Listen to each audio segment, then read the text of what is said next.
Hello दोस्तों, आप सभी का YouTube चैनल में स्वागत है। आधुनिक संस्कृत कक्षा में स्वागत है। मैं प्रभाकर आज आप सभी के लिए लाया हूँ वचन बोधनम। आप सभी संस्कृत में शब्द रूप तो खूब पढ़ते होंगे, देखते होंगे कि शब्द रूप है ये पुल्लिंग, स्त्रीलिंग, नपुंसकलिंग में कई सारे शब्द रूप आपने देखा होगा, पढ़ा भी होगा। लेकिन आज मैं आप सभी को बताऊंगा कि इन शब्द रूप में जो एक वचन, द्विवचन और बहुवचन या धातु रूप में भी एक वचन, द्विवचन, बहुवचन जो होता है वही वचन, उसी को वचन कहते हैं। और वो वचन किस प्रकार से है तो अभी देखते हैं। आगे नीचे लिखा हुआ है एक वचनम किम भवति, एक वचन किसे कहते हैं। तो यहाँ पे लिखा है यत पदम एक संख्याम बोधयति तत् एक वचनम भवति, यानी जो शब्द, जिस शब्द को बोलने से, पढ़ने से एक व्यक्ति या वस्तु का बोध हो उसे हम कहते हैं एक वचन। यहाँ पे लिखा है जो पद या वर्ण समूह, वर्ण समूह का मतलब ही वही है, शब्द से ही तात्पर्य है इसका भी। एक संख्या को बताता है वह एक वचन होता है। उदाहरण में वृक्ष, वृक्ष कहने मात्र से एक वृक्ष का बोध हो जाया करता है।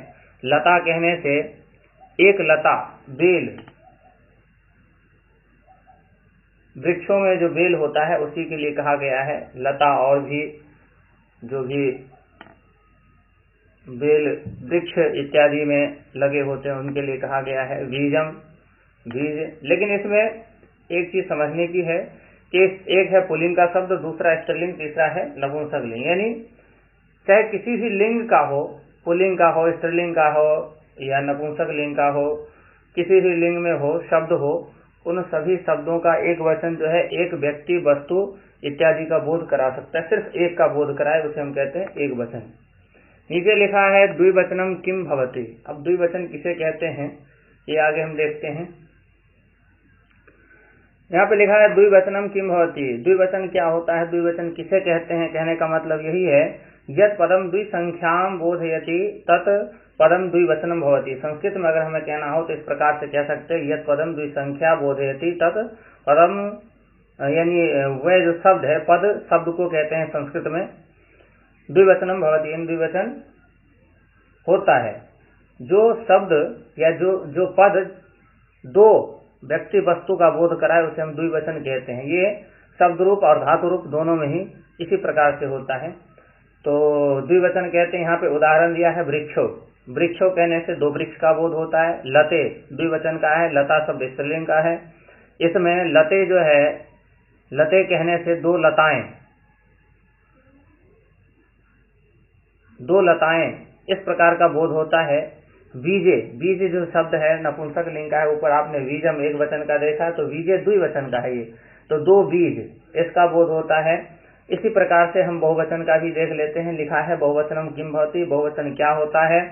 बहुवचन के लिए कहा गया है तो यहाँ पे लिखा है यद पदम द्वि अधिक संख्या, यानी दो से अधिक संख्या, बोधयति बोध कराता है, तत् पदम बहुवचनम भवति, वैसा जो शब्द यानी दो से अधिक का जो बोध कराए ऐसा जो शब्द उसे हम बहुवचन कहते हैं। तीन या तीन से अधिक बहुवचन में आ जाता है। यहाँ पे लिखा है जो पद दो से ज्यादा संख्या का बोध कराता है वह बहुवचन होता है। जैसे वृक्षाह बहुवचन का शब्द है, वृक्षाह कहने मात्र से अनेक वृक्षों का बोध हो जाता है। अच्छा, इसमें अगर शब्द रूप का वचन देखते हैं तो उसमें विभक्ति वाइज सभी विभक्तियों में एक वचन, द्विवचन, बहुवचन है। और ऐसे ही धातु रूप में भी प्रथम पुरुष, मध्यम पुरुष और उत्तम पुरुष, इस प्रकार से जो पुरुष है इन तीनों पुरुषों का अलग अलग वचन है। तो एक वचन, द्विवचन, बहुवचन। तो ये एक वचन, द्विवचन, बहुवचन संख्या निर्धारण का धातु रूप में भी होता है और शब्द रूप में भी होता है। तो आगे हम देखते हैं वृक्षाह का मतलब होता है अनेक वृक्ष, लताह यानी अनेक लताएं, और बीजानी यानी अनेक बीज। इस प्रकार से कोई भी शब्द रूप, कोई भी धातु रूप हो तो हम ऐसे ही समझेंगे वचन। इसी प्रकार से समझते हैं एक व्यक्ति वस्तु का बोध, चाहे वो शब्द कराए या क्रिया यानी धातु कराए, दोनों से तात्पर्य है यहाँ पे। तो इस प्रकार से हमने वचन अभी समझा और आगे देखते हैं क्या कहा गया है। आप सभी देख पा रहे होंगे एक वचन, द्विवचन और बहुवचन। यानी यहाँ पे अनेकों शब्द रूप का एक वचन, द्विवचन, बहुवचन दिया गया है। शब्द रूप में वैसे कहा जाए तो 7 विभक्ति यानी 7वीं विभक्ति तक शब्द रूप देखा जाता है कि 7 विभक्ति होते हैं शब्द रूप में। हमने बालक शब्द रूप का उदाहरण दे करके इससे पहले वीडियो में मैंने समझाया था, कारक के आधार पर शब्द रूप का कैसे अर्थ निकालते हैं, वो सब अलग बात है। यहाँ पे हम सिर्फ आपको ये समझाएं कि एक वचन, द्विवचन, बहुवचन में किस प्रकार से शब्द है। तो अनेक शब्द है, सभी प्रकार के शब्द रूप दिए गए हैं यहाँ पे, बहुत सारे शब्द रूप हैं यहाँ पे, और सभी का सिर्फ एक एक विभक्ति यानी पहला विभक्ति दे दिया गया है। सभी विभक्ति देंगे तो ऐसा जो है बहुत लंबा चौड़ा हो जाता है, लंबा चौड़ा नहीं करना था और विषय को संकेत मात्र में समझाना है, इसलिए यहाँ पे दिया गया है एक वचन, द्विवचन, बहुवचन। आप सभी को बता दें कि यहाँ पे साथ साथ में संस्कृत और हिंदी दोनों ही दिया गया है। जैसे सिंह, सिंहो, सिंगाह, एक शेर, दो शेर और सब शेर यानी बहुत सारे शेर। देवः, देवो, देवाः, एक देवता, दो देवता और बहुत सारे देवता। इस प्रकार से ये जो है इसमें पुल्लिंग, स्त्रीलिंग, नपुंसकलिंग सभी प्रकार के शब्द रूप एक एक विभक्ति दिया गया, यानी प्रथमा विभक्ति सभी शब्द रूपों का दिया गया है। तो हम इस प्रकार से हम आगे देखते जाएंगे और समझेंगे कि किस किस प्रकार से कौन कौन से शब्द रूप का कौन कौन से अर्थ है। और एक जैसा जो शब्द रूप है उन सभी शब्द रूपों को एक जैसे ही हम अर्थ निकाल सकते हैं। पुल्लिंग है, स्त्रीलिंग है, नपुंसकलिंग है, तो हम समझने की बात है किस प्रकार से हम समझ करके और एक के आधार को मान करके ही हम सभी शब्द रूपों का अर्थ कैसे किस प्रकार से कर सकें।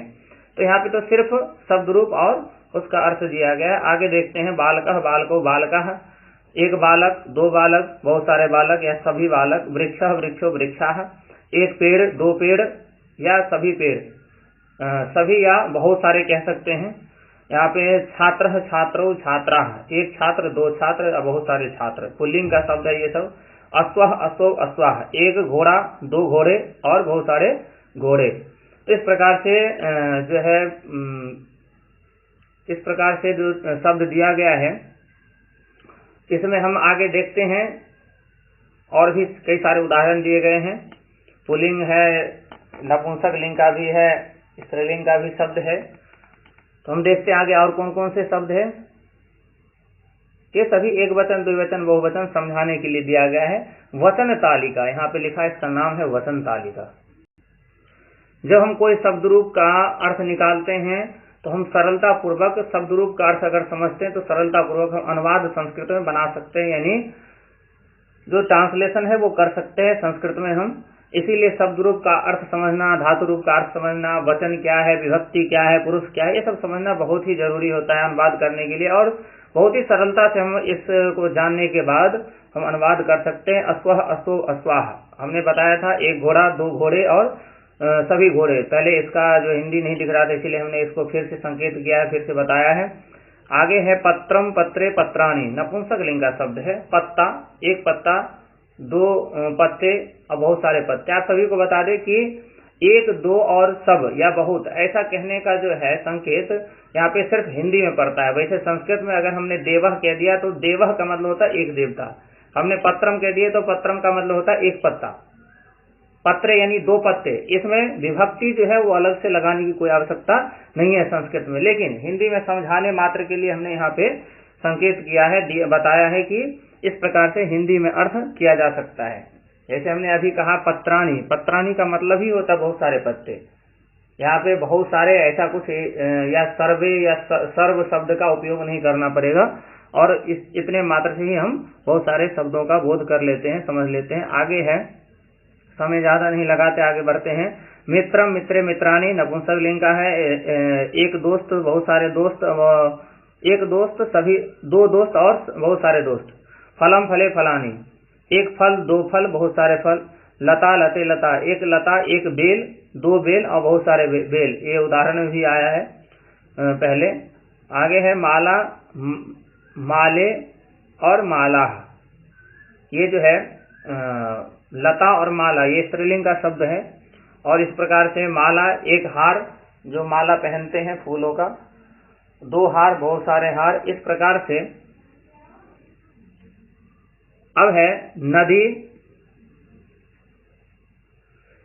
नदी, नद्यो, नद्यः, नदी, नदी शब्द स्त्रीलिंग है।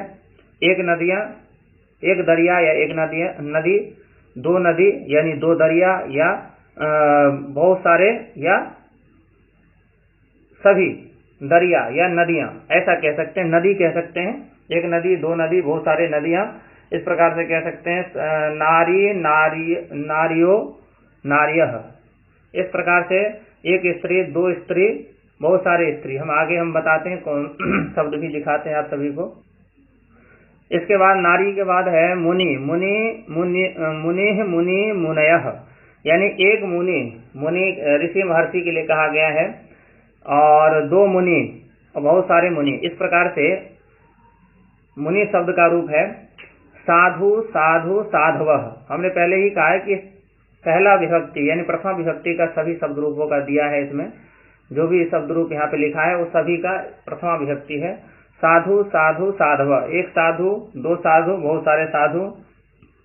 अब ये जो है आगे ये सर्वनाम शब्द है। इससे पहले तो आप सभी ने संज्ञा शब्द देखा। अब शब्द रूप जो दो प्रकार के होते हैं, एक संज्ञा और दूसरा होता है सर्वनाम शब्द, यानी संज्ञा के स्थान में जो प्रयुक्त होता है उसको हम सर्वनाम कहते हैं। तो जैसे हमने कहा कि राम, राम नहीं कह करके हमें कहना होगा वह जो है वो हो गया सर्वनाम, और राम जैसे कहते हैं तो हो गया संज्ञा। तो हमें संज्ञा नहीं कहना हो तो हम सर्वनाम का उपयोग कर सकते हैं। इस प्रकार से यहाँ पे सह पुल्लिंग में होता है वह, तौ यानी वे दो, और ते यानी वे सब। इसी प्रकार से स्त्रीलिंग का भी आगे दिखाते हैं आपको। पुल्लिंग में हमने सह तौ ते पढ़ा है, यहाँ पे सा ते ताह। जैसे हमें कहना है बालिका, बालिका की जगह हम कह सकते हैं सा। रमा के जगह में हम कह सकते हैं सा। वहाँ पे हमने राम के जगह में सह कहा है, तो यहाँ पे बालिका की जगह, रमा की जगह, स्त्रीलिंग का जो भी शब्द होगा उसके जगह में अगर सर्वनाम, संज्ञा शब्द की जगह में सर्वनाम का प्रयोग करना होगा तो हम करेंगे एक वचन में सा, द्विवचन में ते और बहुवचन में ता। वह स्त्रीलिंग, वे दो स्त्रीलिंग और वे सभी स्त्रीलिंग, इस प्रकार से है। इसी प्रकार से नपुंसक लिंग वाले शब्दों, संज्ञा शब्दों के जगह हमें सर्वनाम उपयोग करना है तो हम इसको करेंगे। ये जो है तत् ते तानि, तत् है वह नपुंसक लिंग में, ते वे दो और वे सभी तानि, यानी इस प्रकार से ये तत् शब्द रूप है पुल्लिंग, स्त्रीलिंग, नपुंसक लिंग में। इनको तीनों ही लिंग में पढ़ा जाता है और तीनों ही लिंग में ये शब्द रूप है। आगे देखते हैं एसह, एतौ, एते। एसह यानी यह पुल्लिंग में, इसमें भी तीनों लिंग है। एते ये दो, ये सब, ये जो है लास्ट में ये सब या ये सभी ऐसा कह सकते हैं। यह सभी या ये सभी इस प्रकार से कह सकते हैं। आगे है एसा, एते, एता। पहले पुल्लिंग देखा, अब है स्त्रीलिंग। यह स्त्रीलिंग में, ये दो स्त्रीलिंग में और ये सभी स्त्रीलिंग में। वही ये भी सर्वनाम शब्द ही है, संज्ञा के जगह में प्रयुक्त होगा। आगे है एतत्, एते, एतानि। यह नपुंसक लिंग में, ये दो नपुंसक लिंग में और एतानि नपुंसक लिंग में। इस प्रकार से एतानि ये सभी, तो इस प्रकार से ये भी सर्वनाम शब्द है। इसका भी तीनों लिंग है, तीनों लिंगों में प्रयोग किया जाता है इन शब्दों का। आगे देखते हैं क्या लिखा है। आगे लिखा है कह, कौ के, कह, कह का मतलब होता है कौन पुल्लिंग में। कौ कौन दो, दो के लिए कहा गया कौन दोनों या दो, और के कौन सभी। आगे लिखा है का, के, काह। का मतलब होता है कौन स्त्रीलिंग में, के कौन दोनों, और काह का मतलब होता है कौन सब। इस प्रकार से आगे भी शब्द है, आप सभी को दिखा रहे हैं, और भी जो भी शब्द है। आगे जो शब्द है वो इस प्रकार से है किम, के, कानि। वही जो आपने ऊपर शब्द रूप पढ़ा है पुल्लिंग स्त्रीलिंग, उसी का है ये। कौन, कौन दोनों और कौन सब, यानी अर्थ तो वही है, लेकिन पुल्लिंग स्त्रीलिंग नपुंसक लिंग का भेद है। इन सभी शब्द रूपों को सर्वनाम शब्द कहते हैं। यहाँ पे लिखा है पठति, पठतः, पठन्ति। एक इसमें धातु रूप भी दर्शाया गया है कि एक वचन, द्विवचन, बहुवचन, इस प्रकार से आप समझ सकते हैं। तो एक वचन, द्विवचन इस प्रकार से समझ सकते हैं। पठति यानी एक व्यक्ति के लिए पढ़ता है तो कहा जाएगा पठति। दो व्यक्ति अगर पढ़ते हैं तो लिखा जाएगा पठतः, और बहुत सारे लोग पढ़ते हैं तो वहां पे लिखा जाएगा पठन्ति। तो ये जो है ये क्रिया है, ये धातु रूप है, इसमें भी एक वचन द्विवचन बहुवचन का बोध होता है, इसीलिए हमने इसको अंडरलाइन कर दिया है। बाकी तो शब्द रूप दिया गया है। और आपको बता दें कि संज्ञा शब्द सर्वनाम शब्द सभी जो है अस्मद और युष्मद को छोड़ करके, युष्मद मध्यम पुरुष में प्रयोग किया जाता है और अस्मद शब्द उत्तम पुरुष में प्रयोग किया जाता है। यानी मध्यम पुरुष वाले धातु रूप के साथ में युष्मद शब्द वाले शब्द का अनुवाद करेंगे और अस्मद शब्द उत्तम पुरुष वाले धातु के साथ में करेंगे। वाक्य बनाते समय आपको बता दें बाकी जितने भी होता है शब्द सभी अन्य पुरुष में यानी प्रथम पुरुष में उसका सभी का गिनती किया जाता है और सभी का अनुवाद भी बनाएंगे तो अन्य पुरुष में ही बनाएंगे। आगे बताएंगे पुरुष का भी परिचय है तो उसमें विस्तृत रूप से चर्चा करेंगे। उसमें जाकर के भवान भवंतो भवंतः, क्या सुंदर शब्द है यहाँ पे। इंग्लिश में यू टू ऐसा प्रयोग करते हैं, लेकिन हमारे यहाँ तुम तू का प्रयोग करने के अलावा भवान यानी आप शब्द का भी शब्दकोश है। संस्कृत ऐसा है, ऐसी भाषा है संस्कृत जिसमें आप शब्द का भी मूल शब्द है भवान, लेकिन ये किसी भी भाषा में आपको नहीं मिलेगा, सिर्फ संस्कृत और हिंदी के अलावा। संस्कृत और हिंदी में आप शब्द का प्रयोग किया जाता है। वास्तविक में पौराणिक शब्द है आप। यहाँ पे भवान भवंतो भवंतः, आप दोनों, आप सभी, इस प्रकार से पुल्लिंग में है। स्त्रीलिंग में है, ये दोनों लिंग में भवत शब्द रूप है आपके लिए। जैसे कहते हैं आप सम्मानित व्यक्ति को संबोधन करते समय कहते हैं आप इधर आइए, आप की विशेषता ये है। इस प्रकार से जो हम आप शब्द का प्रयोग करते हैं तो उसके लिए है पुल्लिंग स्त्रीलिंग में दोनों ही लिंग में शब्द रूप है यहाँ पे। तो भवति भवत्यो भवत्यः, भवति भवत्यो भवत्यः, इस प्रकार से भवत शब्द है आप दोनों, आप शब्द दोनों का मतलब एक ही है, लेकिन एक पुल्लिंग में और एक नपुंसकलिंग, एक स्त्रीलिंग में, सॉरी। इसके बाद है एकः, पुल्लिंग में एक के लिए है, द्वौ दो, और सर्वे यानी सब। अगर एक हमें अलग से कहना है तो हम एकः कहेंगे पुल्लिंग में, द्वौ कहेंगे, दो कहेंगे द्विवचन में, और सर्वे कहेंगे बहुवचन में। एक, दो और बहुत कहने का जो है पुल्लिंग में अगर हमें इच्छा है तो इस प्रकार से कह सकते हैं। नीचे लिखा है स्त्रीलिंग एका, एका शब्द का प्रयोग किए हैं यहाँ पे, तो स्त्रीलिंग है। आगे थोड़ा घिसका करके देख लेते हैं। यहाँ पे लिखा है एका, एका का मतलब होता है एक स्त्रीलिंग में, द्वे यानी दो, और सर्वाह यानी सब, सर्वाह यानी सब, यानी ये जो है एक, दो और बहुत, ये जो है स्त्रीलिंग में है, ऊपर पुल्लिंग में था और नीचे है नपुंसक लिंग में। यानी एक कहने का भी तरीका तीनों लिंग में अलग अलग है, दो कहने का भी तरीका तीनों लिंगों में अलग अलग है, बहुत कहने का भी तरीका अलग अलग है। यहाँ पे बहुत की जगह त्रि शब्द का भी प्रयोग किया जाता है, लेकिन यहाँ पे दिया गया सर्व शब्द का प्रयोग है। सर्व का मतलब ही होता है सभी, तो यहाँ पे है सर्वाणी, लास्ट में है एकम, द्वे और सर्वाणी। इस प्रकार से एक, दो और बहुत, इस प्रकार से जो भी है संख्यावाचक शब्दों का निर्धारण करना है संस्कृत में, तो इस प्रकार से कर सकते हैं। पुल्लिंग स्त्रीलिंग नपुंसक लिंग में अलग अलग शब्दों का प्रयोग किया जाता है, और इस प्रकार से हम वचन, एक वचन, द्विवचन, बहुवचन समझ सकते हैं। फिर अगले वीडियो बनाएंगे, उसमें फिर आप सभी से चर्चा करेंगे।